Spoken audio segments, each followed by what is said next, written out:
Kwa majina naitwa Isa Adam Matondo, ni rais wa serikali ya wanafunzi katika chuo cha elimu ya biashara CBE.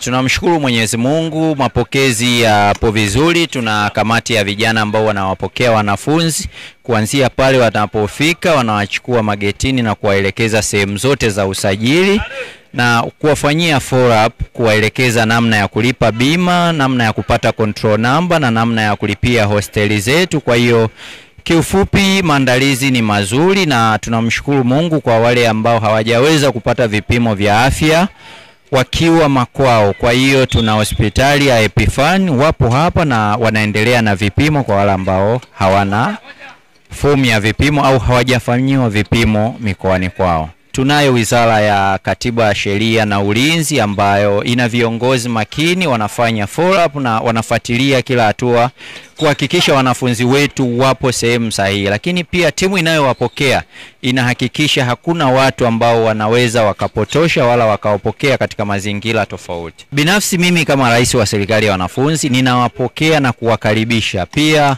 tunaomba wakaribie kwa sababu tumejiandaa kwa ajili yao.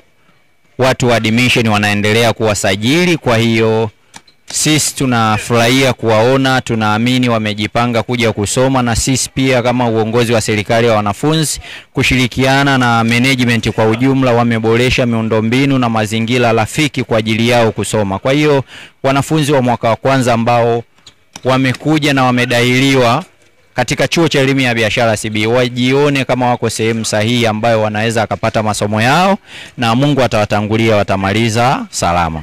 Wazazi wasiwe na wasiwasi kwa sababu wanafunzi wako mikono salama, wako sehemu sahihi. So tunawashauri tu waweze kuwalipia ada na accommodation zingine ambazo zinawapasa ili waweze kuwa katika hali nzuri ya kimasomo. Salamu kwa marais wenzangu, tuendelee kuwapokea wanafunzi na tuwape ushirikiano na tuweze kuhakikisha wamepokelewa katika mazingira mazuri, kwa sababu tunaamini kuna wanafunzi wengine wametoka mikoani hawana wenyeji na Dar es Salaam. Kwa hiyo tunaendelea kuwapokea na kuwaelekeza.